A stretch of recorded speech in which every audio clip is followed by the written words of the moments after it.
Assalamualaikum warahmatullahi wabarakatuh. Anak-anak yang saya cintai dan saya banggakan, apa kabar hari ini? Semoga sehat dan tetap semangat belajar di rumah ya, meskipun di masa pandemi COVID-19. Kali ini bersama saya Siti Samsiah dalam pembelajaran IPS kelas 7 semester 1. Tujuan pembelajaran hari ini adalah 1. Siswa dapat menjelaskan pengertian ruang dan interaksi antar ruang. 2. Siswa dapat menjelaskan kondisi saling bergantung yang diperlukan untuk terjadinya interaksi antar ruang. Untuk itu, mari kita mulai pelajaran hari ini. Sekarang, lihat gambar berikut ini. Ini adalah kelas tempat siswa belajar. Ini adalah halaman sekolah. Ini adalah daerah perkebunan sayuran. Apakah ketiga daerah tersebut termasuk ruang? Ruang adalah tempat di permukaan bumi, baik secara keseluruhan maupun hanya sebagian yang digunakan oleh makhluk hidup untuk tinggal. Indikator keruangan meliputi 1. Tidak hanya sebatas udara yang bersentuhan dengan permukaan bumi. 2. Termasuk lapisan atmosfer terbawah yang mempengaruhi permukaan bumi. 3. Mencakup perairan yang ada di permukaan bumi, laut, sungai, danau, dan di bawah permukaan bumi, air tanah sampai ke kedalaman tertentu. 4. Mencakup lapisan tanah dan batuan sampai lapisan tertentu yang menjadi sumber daya kehidupan. 5. Setiap ruang memiliki ciri khas tertentu antara satu wilayah dengan wilayah lainnya. 6. Tidak ada satu lokasi pun yang karakteristiknya, tanah, batuan, tumbuhan, dan lainnya sama persis antara satu dengan yang lainnya. 7. Setiap ruang memiliki keterkaitan dengan ruang lainnya. Interaksi adalah suatu proses yang sifatnya timbal balik dan mempunyai pengaruh terhadap tingkah laku. Interaksi dapat terjadi dengan dua cara. 1.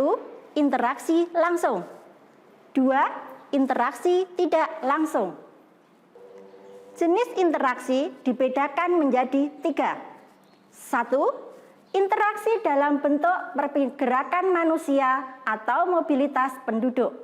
2. Interaksi dalam bentuk perpindahan gagasan atau komunikasi.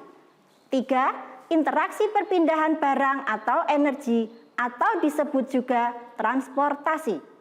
Interaksi antar ruang dapat terjadi karena kelebihan dan kekurangan yang dimiliki antara daerah yang satu dengan yang lainnya. Ada beberapa kondisi yang diperlukan untuk terjadinya interaksi antar ruang. 1. Saling melengkapi atau complementarity. Terjadi jika antara satu daerah dengan daerah lain menghasilkan komoditas yang berbeda. Ini berhubungan dengan perbedaan sumber daya. Perhatikan gambar berikut ini. Misalnya, wilayah A merupakan penghasil sayuran, sedangkan wilayah B merupakan penghasil ikan. Wilayah A membutuhkan ikan, sedangkan wilayah B membutuhkan sayuran. Jika masing-masing memiliki kelebihan atau surplus, maka wilayah A melakukan interaksi dengan wilayah B melalui aktivitas perdagangan atau jual beli. 2. Kesempatan antara atau intervening opportunity. Ini terjadi jika suatu lokasi yang menawarkan alternatif lebih baik sebagai tempat asal maupun tempat tujuan. Ini berhubungan dengan jarak antar ruang dan biaya yang dikeluarkan. Perhatikan gambar berikut ini.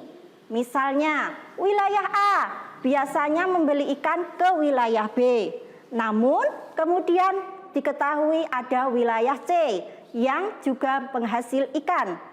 Karena wilayah C lebih dekat dan ongkos transportasinya lebih murah, para pembeli ikan dari wilayah A akan beralih membeli ke wilayah C. Akibatnya, interaksi antara wilayah A dan B menjadi lemah. 3. Kemudahan transfer atau transferability. Ini akan terjadi jika biaya untuk terjadinya interaksi lebih rendah dibandingkan dengan keuntungan yang diperoleh. Dan ini berhubungan dengan sarana-prasarana perhubungan antar wilayah ruang tersebut. Kemudahan transfer dipengaruhi oleh 1. Jarak antar wilayah. 2. Biaya transportasi. 3. Kemudahan dan kelancaran sarana dan prasarana transportasi antar wilayah. Baiklah anak-anak, demikian tadi pembelajaran hari ini tentang pengertian ruang dan interaksi antar ruang. Semoga kalian paham dan tetap semangat. Untuk menambah pengetahuan dan memperdalam materi, rajin-rajinlah membaca dan jangan lupa mengerjakan soal pilihan ganda yang tertera pada channel ini. Terima kasih. Wassalamualaikum warahmatullahi wabarakatuh.